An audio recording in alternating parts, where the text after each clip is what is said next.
Dear student, we will discuss about the views of Marx on materialistic or economic interpretation of history, जिसको इतिहास की आर्थिक या भौतिकवादी व्याख्या भी कहा जाता है, जिसको इकोनॉमिकल डिटर्मिनिज्म भी कहा जाता है, या फिर जिसको मटेरियलिस्टिक हिस्टोरिकल मेटलिस्टिक भी कहा जाता है। तो इसका कई इस सिद्धांत के कई सारे नाम हैं जो मार्क्स के विचारों को प्रतिबिंबित करते हैं, जो मार्क्स के डेवलपमेंट या विकास के प्रकारों को क्या करते हैं, प्रतिबिंबित करते हैं। मार्क्स जो है वह अपने मानववादी विकास को समझने के लिए द्वंद्वात्मक भौतिकवाद के सिद्धांत को ऐतिहासिक विकास पर लागू करता है या फिर ऐतिहासिक विकास पर लागू करने का प्रयास करता है। और इस प्रयास या प्रयोग को हम इतिहास की भौतिक व्याख्या या फिर यह कह सकते हैं कि मटेरियलिस्टिक और इकोनॉमिक इंटरप्रिटेशन ऑफ हिस्ट्री सिद्धांत के नाम से पुकारते हैं। वह बताना चाहता है कि यह जो समाज है, ठीक, यह इतिहास या समाज का जो विकास है, जो डेवलपमेंट है, वह डायलेक्टिक मेथड से या फिर जो द्वंद्व प्रणाली है इसी के द्वारा हुआ। और जो मैटर्स हैं, जो पदार्थ हैं, वह इस डेवलपमेंट को, इस विकास को क्या करते हैं, मूव करने में अपना रोल देते हैं और इम्पोर्टेंस रोल देते हैं। मतलब इतिहास या समाज का जो विकास है वह डायलेक्टिक मेथड से होता है और उस डायलेक्टिक मेथड को चलाने में सबसे ज्यादा जो इम्पोर्टेंट रोल होता है वह मैटर का, पदार्थ का, ठीक। और यह जो है इतिहास, इसी कारण से कहा जाता है कि यह इतिहास, मार्क्स जो है वो इतिहास की एक भौतिकवादी व्याख्या प्रस्तुत करता है, एक ऐसा डिफिनीशन प्रस्तुत करता है, एक ऐसा कॉन्सेप्ट प्रस्तुत करता है जो यह बताता है कि इतिहास का जो है वह विकास एक क्रम में और अपने अंतर्निहित द्वंद या फिर अपने अंतर्निहित संघर्षों के कारण हुआ है और यह अनादिकाल से चलता आ रहा है। और इसका जो विकास है, इसका विकास अनादिकाल से होता आ रहा है, ठीक। और उसका यह भी मानना है कि यह जो है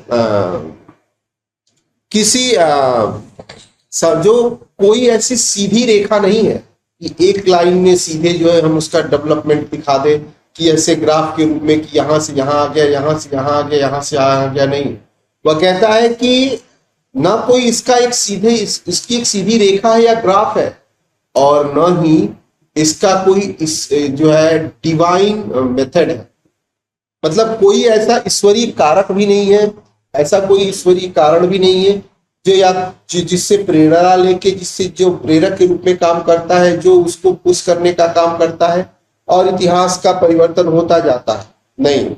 वह कहता है कि यह जो प्रगति है, यह जो डेवलपमेंट है, यह टोटली डायलेक्टिव मेथड से है और यह जो है समाज और उसके भीतर उपस्थित जो उसका विरोधी वर्ग है या जो उसके विरोधी तत्व हैं, उनके आपसी संघर्षों का परिणाम है कि जब भी दो चीजें आपस में टकराती है, जब भी दो वस्तुओं में आपस में संघर्ष होता है, तो उससे एक तीसरी वस्तु का जन्म होता है जो उन दोनों से बेहतर होती है। तो वह यह बताने का प्रयास करता है कि यह जो इतिहास के विकास का जो क्रम है, वो इतिहास के विकास का क्रम एक जो है द्वंद्वात्मक या द्वंद्व के का परिणाम है, जिसका विकास द्वंद्वात्मक पद्धति से ही हो रहा है या होता है। मार्क्स जब उसकी बात करता है तो मार्क्स जो है वह कहता है कि इतिहास की जो व्याख्या, मतलब इतिहास का जो परिवर्तन है, इतिहास की के जो चेंजेस हैं, इतिहास का जो डेवलपमेंट है, उसके लिए जो है मैटर या भौतिक पदार्थ ही रिस्पॉन्सिबल है। इन्हीं भौतिक पदार्थ, इन्हीं मैटरों की वजह से ही क्या हुआ है, इनका विकास हुआ है और इसके कारक रहे हुए हैं। यह किसी एक दिन में इनका विकास नहीं हुआ, यह अनादिकाल से इनका विकास क्रम चलता रहता है।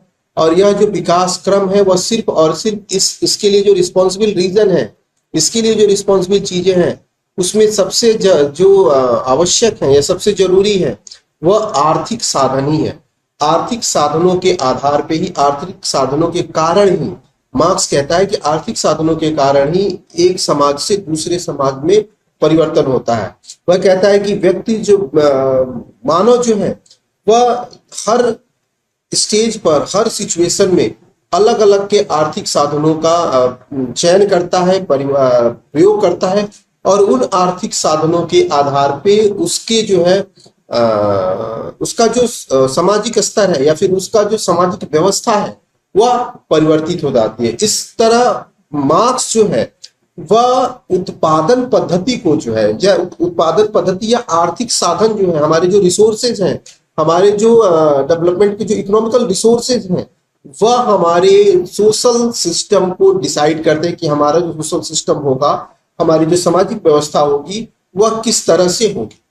क्योंकि हमारी सामाजिक व्यवस्था का जो आधार है वह उत्पादन की प्रणाली है या उत्पादन की पद्धति, जो प्रोडक्शन मेथड है वही हमारे सोशल सिस्टम का बेस है। जिस प्रक्रिया में जैसा हमारा प्रोडक्शन मेथड होगा उसी तरह की हमारा सोशल जो है वह सिस्टम होगा।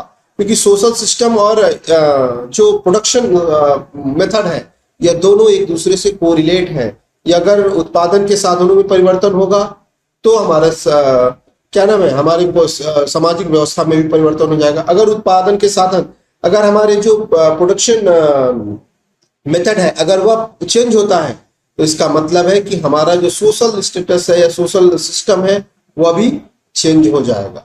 तो इस तरह से वह कहता है कि इन दोनों के बीच, इसको वह चूंकि वह हर कॉन्सेप्ट में, हर थियरी में अपना डायलेक्ट्रिक मेथड यूज करता है, तो कहता है कि इसमें जो है अंतर्निहित जो संघर्ष है, जो स्ट्रगल है, जो द्वंद्व है, जो कॉन्फ्लिक्ट है, वह किससे चलता है। तो कहता है कि जो प्रोडक्शन मेथड है उनमें और सोशल सिस्टम में, इन दोनों में द्वंद्व चलता रहता है। तो जिस तरह से प्रोडक्शन मेथड जो है चेंज होता है उस तरह से सोशल स्ट्रक्चर या सोशल सिस्टम होता नहीं है। तो इन दोनों में द्वंद्व होने लगता है और इस द्वंद्व के बाद फिर एक ऐसा सोशल सिस्टम डेवलप होता है जिसमें लोग इस कॉन्फ्लिक्ट को खत्म करके सेटिस्फाइड होते हैं। लेकिन फिर कुछ दिनों बाद उसमें भी जो है वह चेंजेस दिखने लगते हैं, प्रोडक्शन मेथड के चेंजेस दिखने लगते हैं, उसमें भी चेंजेस दिखने लगते हैं। तो उस व्यवस्था में फिर जो है क्या होता है, एक तरह का कॉन्फ्लिक्ट या स्ट्रगल शुरू हो जाता है और फिर उसके बाद एक नई व्यवस्था का जन्म होता है। तो कहता है कि जो इतिहास है, इतिहास के डेवलपमेंट को मार्क्स जो है वो 5 जो है कह सकते हो कि एज में या 5 स्टेज में डिवाइड करता है। एज या स्टेज जो भी कह लो, युग कह लो या स्तर कह लो, 5 युग में या 5 युगों में या 5 स्तरों में वह इसको डिवाइड करता है। तो कहता है कि जो पहला है वह है प्रिमिटिव कम्युनिज्म। प्रिमिटिव कम्युनिज्म का मतलब है कि यह जो है आदिम साम्यवादी युग है। आदिम साम्यवादी युग मतलब प्रिमिटिव कम्युनिज्म का मतलब यह है कि यह वह एरा है जब इंसान वाइल्ड लाइफ जीता, ठीक, उसके पास किसी तरह का कोई भी कॉन्सेप्ट नहीं था, कोई आइडिया नहीं था, सिर्फ वह करता क्या था, सिर्फ उसको अपने जीवन को जीने के लिए, अपने जीवन को चलाने के लिए, अपने जीवन को व्यवस्थित करने के लिए वह संघर्ष करता था। ठीक, संघर्ष किससे, किसी व्यक्ति से नहीं, जो उस समय की सिचुएशन थी, जैसे कंदमूल खाना, फल फूल, शिकार से अपना पेट भरना, जंगलों में जीना, शिकार करना। और यह जो है वह एक कह सकते हैं कि सिंगल लाइफ जी रहा था। फिर कुछ दिन बाद वह सिंगल लाइफ से जो है सेटिस्फाइड भी था या इस लाइफ से सेटिस्फाइड भी था, क्योंकि उसको यह पता नहीं था कि इसके अलग भी कोई लाइफ होती है। फिर उसे पता चलता है, फिर वह सामूहिक जीवन जीने को लिए विवश होता है, या उसके अंदर जो सामाजिकता के भाव होते हैं, उसके अंदर जो सामाजिकता का आधार होता है, उसके कारण वह जो है सामूहिक जीवन के प्रति क्या होता है, अग्रसर होता है और फिर वह सामूहिक जीवन को जन्म देता है। फिर अब सामूहिक जीवन की जब बात आती है तो सोसाइटी की बात आ जाती है। तो सोसाइटी की बात आती है, फिर सोसाइटी जो है मिलकर शिकार करती है, मतलब सामूहिक जीवन में लोग मिलकर शिकार करते हैं और उसे मिलकर खाते हैं, ठीक। और उसमें जो है इक्वल, जो सभी लोग हैं वह सब इक्वल होते हैं, सभी समान होते हैं और सबकी पूर्ण स्वतंत्रता होती है। सब लोग बराबर होते हैं और सब लोग बराबर स्वतंत्र होते हैं। इसमें कोई न बड़ा होता है न छोटा होता है, ठीक। और यह जो व्यवस्था है वह धीरे धीरे धीरे धीरे मतलब मार्क्स तो शुरू से ही कहता है कि उसका जो डायलेक्टिव मेथड है वह एक प्रक्रिया के रूप में, प्रोसेस के रूप में चलता रहता है। तो यह जो रिलेटिव कम्युनिज्म है, इसमें ही पहले लोग सिंगल लाइफ जिया इंसान, फिर उसके बाद वह सामूहिक लाइफ में आ गया। तो सामूहिक लाइफ जब वो जीने लगा या फिर सोसाइटी के रूप में वो अपने आप को स्टेबल करने लगा, फिर उसके बाद उसमें जब अस्थाई निवास का भाव आ गया, जब अस्थाई निवास का भाव आ गया तब वह कबीलों का निर्माण करने लगा, ठीक। और कबीले जो है वह एक परिवार होता था, वह परिवार से कबीला बन जाता था और उस परिवार का मुखिया जो है वह क्या होता था, वह उसका मालिक बन जाता था और उसी परिवार के मालिक या मुखिया द्वारा ही उसका प्रयोग किया जाता था, ठीक। उसके शक्तियों का प्रयोग किया जाता था। फिर जो है वह कहता है कि जब परिवार की बात आई तो परिवार के साथ साथ जिम्मेदारियां भी आई, क्योंकि परिवार के साथ पत्नी बच्चे सबकी जिम्मेदारी पुरुष पे आ गई या उस घर के मुखिया पे आ गई। तो वह जो है उसके अंदर एक दूसरी भावना डेवलप हुई और वह भावना थी किसकी, वह भावना थी स्टोर करने की, वह भावना थी संरक्षित करने की। और यह भावना आते ही आया भी क्यों, क्योंकि इसमें जो है मानव के अंदर जो डायलेक्टिव मेथड के तहत जो द्वंद्व चलता है उसमें उसने जो है नए नए औजारों को जन्म दिया। नए नए जब औजारों को जन्म दिया तो उसके अंदर अब कॉन्फ्लिक्ट शुरू हो गया, क्योंकि हथियारों के निर्माण ने, औजारों के निर्माण ने व्यक्तियों के अंदर जो भावना थी, जो सुपीरियर की भावना थी, उसको जन्म दिया। और वह जो है जब उसमें संरक्षित करने का, जब उसको स्टोर करने का दिमाग में कॉन्सेप्ट आया तब वह शुरू किया, तब वहां से यह कॉन्फ्लिक्ट शुरू होता। और उस व्यवस्था में एक नया कॉन्फ्लिक्ट शुरू होता है, क्योंकि वह जो है उसमें औजारों का आविष्कार हो जाता है और लोग जो है अस्थाई जीवन जीने लगते हैं। जब अस्थाई जीवन जीने लगते हैं तो कृषि पे केंद्रित हो जाते हैं। तो वह उन लोगों ने जिन्होंने हथियारों का निर्माण कर लिया था, वह लोग जो कैपेबल थे, जो शक्तिशाली थे, उन लोगों ने क्या किया, उन लोगों ने ज्यादा जमीन एक्वायर कर ली, ज्यादा भूमि पे कब्जा कर लिया और फिर उस भूमि पर भाई जीवन जीना तो सबको है, सभी लोगों को जीना है। तो कुछ लोगों ने ज्यादा जो भूमि इकट्ठी कर ली, कुछ लोगों ने कम की, कुछ लोगों ने की ही नहीं।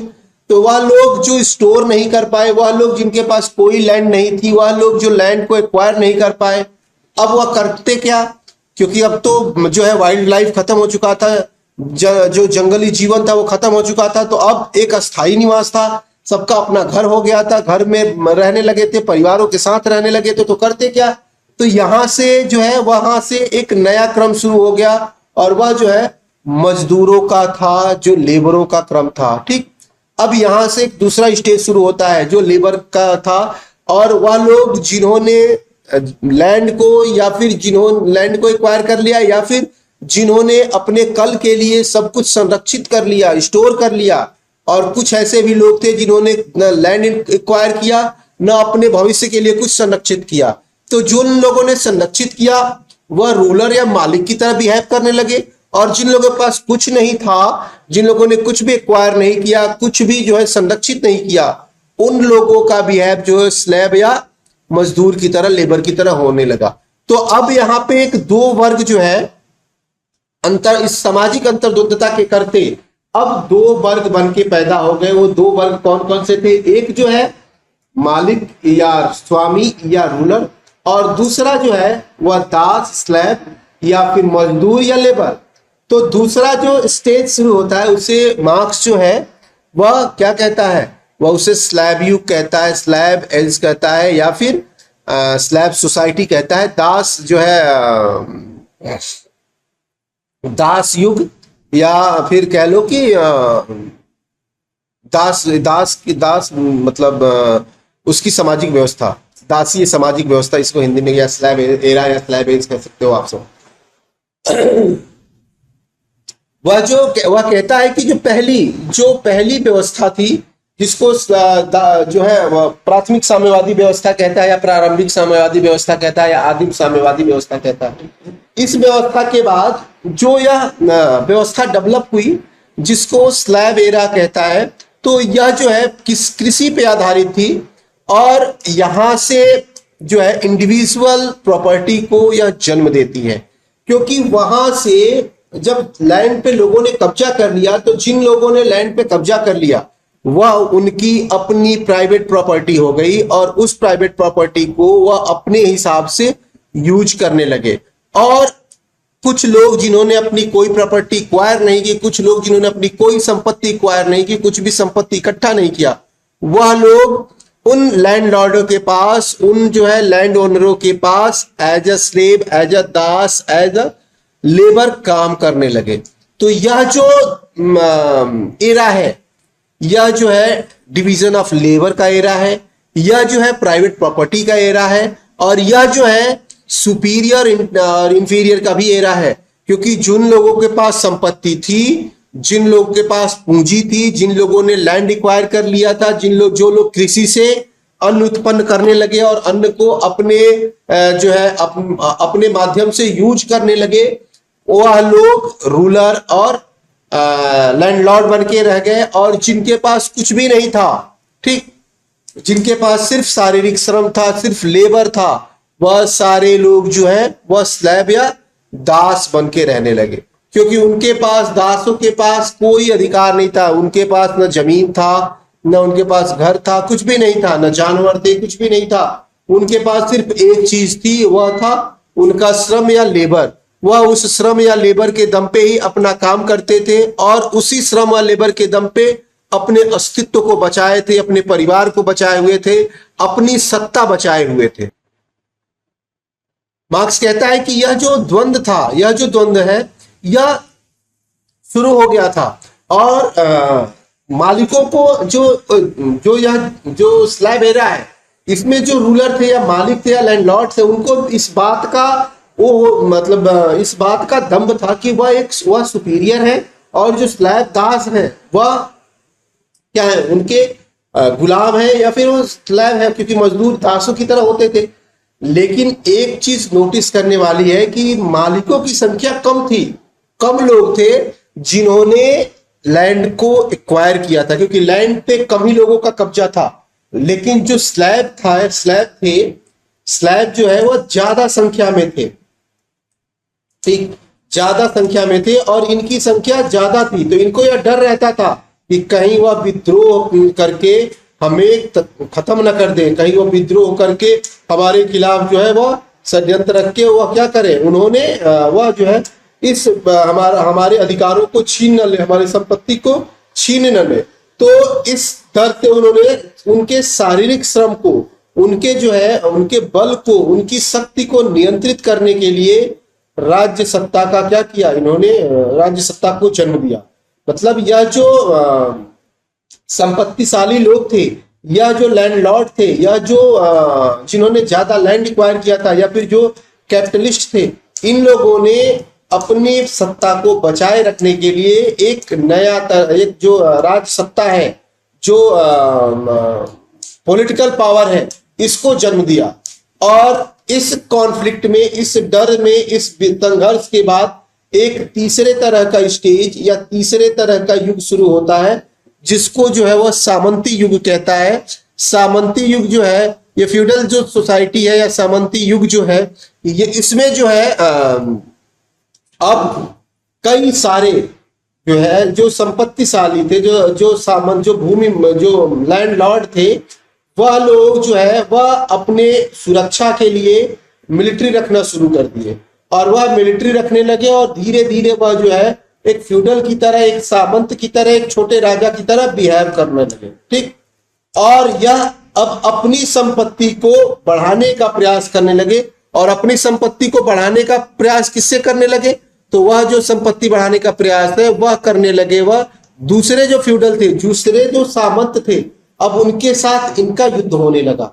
ठीक, अब यहां से जो है एक नई तरह की व्यवस्था शुरू होती है। यहां से जो है एक मोनार्किज्म या कह लो कि एक जो है फ्यूडल सिस्टम शुरू होता है, जिसमें लैंडलॉर्ड जो है वह करता क्या है कि वह अपने लिए सैनिकों को रखता है और उन सैनिकों के माध्यम से वह दूसरे फ्यूडल को, दूसरे जो सामंत हैं, दूसरे जो शासक हैं, उनको उनके साथ युद्ध में रत होता है, युद्ध करता है और उनकी जमीन को भी अपनी जमीन बनाने का प्रयास करता है। तो यह जो फ्यूडल है यह एक दूसरे के अगेंस्ट वार में जो है कंडक्ट करते हैं और हमेशा वार में बिजी रहते हैं। और अब इनका जो काम था, अब इनका जो मेन सोर्स ऑफ इनकम था, अब इन्होंने कृषि करना छोड़ दिया था और कृषि करने की जगह पे अब यह अपनी ही भूमि पे, अपनी ही जमीन पर लोगों से टैक्स वसूलना शुरू कर दिए थे और उस टैक्स द्वारा यह किसानों या मजदूरों का शोषण करना शुरू कर दिए। तो यह जो व्यवस्था थी, यह व्यवस्था जो लैंड को एक्वायर करके और लैंड जो है लैंड पे टैक्स देने की एक नई व्यवस्था शुरू कर दी गई थी कि उन्होंने भूमि को जो है वह स्वयं कृषि नहीं किया, उन्होंने दूसरे को, अगर किसी को रिक्वायरमेंट है तो उसको उन्होंने लैंड जो है वह लीज पे दे दिया या लैंड उनको दे दिया और वह उस पे खेती करके क्या करता था, वह उस खेती के एवज में, उस खेती के बदले जो है वह उनको टैक्स प्रोवाइड कराता था, टैक्स उपलब्ध कराता था। यह व्यवस्था जो चल रही थी और इस व्यवस्था में भी अब क्या हो गया था, अब जो है विरोध शुरू हो गया था। तो जो विरोधी वर्ग है, ठीक, और जो एक वर्ग तो सामंत है जो फ्यूडल था और दूसरा जो है वह वर्ग किसानों का था, फार्मरों का था। तो अब जो है दो लोग आपस में संघर्ष करने लगे थे, स्ट्रगल करने लगे थे और वह दो वर्ग थे, एक फ्यूडल और दूसरा फार्मर। तो फार्मर और फ्यूडल जो है वह आपस में संघर्ष किए और उसके बाद एक तीसरे वर्ग का उदय हुआ, एक तीसरे युग की शुरुआत हुई, एक तीसरा जो है युग शुरू हुआ जिसको वह कैपिटलिस्ट एरा कहता है, पूंजीवादी एरा कहता है। ठीक, और यह पूंजीवादी एरा कब आता है, तो यह पूंजीवादी एरा जो एरा आता है वो आता है इंडस्ट्रियलाइजेशन के बाद। जब औद्योगिकरण आ जाती है, जब औद्योगिकरण हो जाता है, जब इंडस्ट्रियलाइजेशन आ जाता है, तो उसके बाद वह लोग, वह जो फ्यूडल थे, वह जो सामंत थे, उन्होंने अपने जो कृषि से उत्पन्न आय था या फिर जो टैक्सेशन से जो उन्होंने अपना जो इनकम इंक्रीज किया था या स्टोर किया था, उससे उन्होंने जो इंडस्ट्रियलाइजेशन है उसके बाद उन्होंने मशीनों से उत्पादन करना शुरू कर दिया। अब वह सामंत, चूंकि फैक्ट्री कौन लगाएगा भाई, फैक्ट्री तो वही लगा पाएगा जिसके पास पैसा है, जिसके पास पूंजी है। तो वह मार्क्स कहता है कि यह जो लोग हैं, जो फ्यूडल हैं, इनके पास लैंड था, लैंड से ये एग्रीकल्चर करके भी अपने एग्रीकल्चर के माध्यम से भी यह जो है अर्निंग करते थे और उसके साथ साथ यह जो है वह टैक्सेशन के कारण, टैक्सेशन के द्वारा भी यह जो है वह क्या करते थे, कैपिटल अर्न करते थे या अर्न करते थे, पैसा पाते थे। तो वह जो है इन सोर्सों को यूज करके, जब इंडस्ट्रियलाइजेशन आया तो इन सोर्सों को यूज करके उन्होंने अपनी जो जमा पूंजी थी, अपनी जो स्टोर की गई प्रॉपर्टी थी, उससे उन्होंने क्या किया, उत्पादन के नए साधन को जन्म दिया। और वह उत्पादन का नया साधन कौन था भाई, वह थे मशीन। अब जो है एग्रीकल्चर की जगह पे, कृषि की जगह पे अब सामंत जो है, अब सामंतवाद जो है ट्रांसफर हो जाता है किसमें, कैपिटलिस्ट में, पूंजीवाद में। तो जो लैंडलॉर्ड थे उन्होंने अब अपने आप को परिवर्तित कर लिया किसमें, पूंजीवादियों में, और वह अब इंडस्ट्रियलिस्ट बन गए। उन्होंने नए नए उद्योग खोल दिए। अब उत्पादन के साधन परिवर्तित हो जाते हैं और इन उत्पादन के परिवर्तित उत्पादनों के साधनों से अब एक नए तरह का जो है समाज डेवलप होता है, एक नए तरह का वर्ग डेवलप होता है जिसको वह पूंजीपति वर्ग कहता है। और वह लोग जिनके आय का स्रोत एग्रीकल्चर न होकर इंडस्ट्री होती है, और यह लोग जो है वह उत्पादन के साधनों पर पूरी तरह से अपना कब्जा जमाए हुए हैं, क्योंकि इनकी मशीनें महंगी हैं, इनके जो फैक्ट्रीज हैं, कल कारखाने हैं, ये सब महंगे हैं। यह सर्वसाधारण को, आम पब्लिक के लिए सुलभ नहीं है, आम पब्लिक जो है इन्हें नहीं प्राप्त कर सकता। ठीक, अब उनको चाहिए क्या था, इंडस्ट्री के लिए लेबर चाहिए था, लेबरों के पास स्किल होना चाहिए था। तो इन्होंने जो है क्या होकर अब जो है इन्होंने ऐसी सिचुएशन क्रिएट कर दी, क्योंकि एग्रीकल्चर रहा नहीं, और इंडस्ट्री के बेस पे ही अब डेवलपमेंट होना है। तो अब इन्होंने एक ऐसा माहौल क्रिएट कर दिया, एक ऐसा वातावरण तैयार कर दिया कि अब जो मजदूर किसान के रूप में या खेतों में काम करता था उसको इन्होंने मजबूर कर दिया कि अब वह फैक्ट्रियों में काम करेगा, वह अब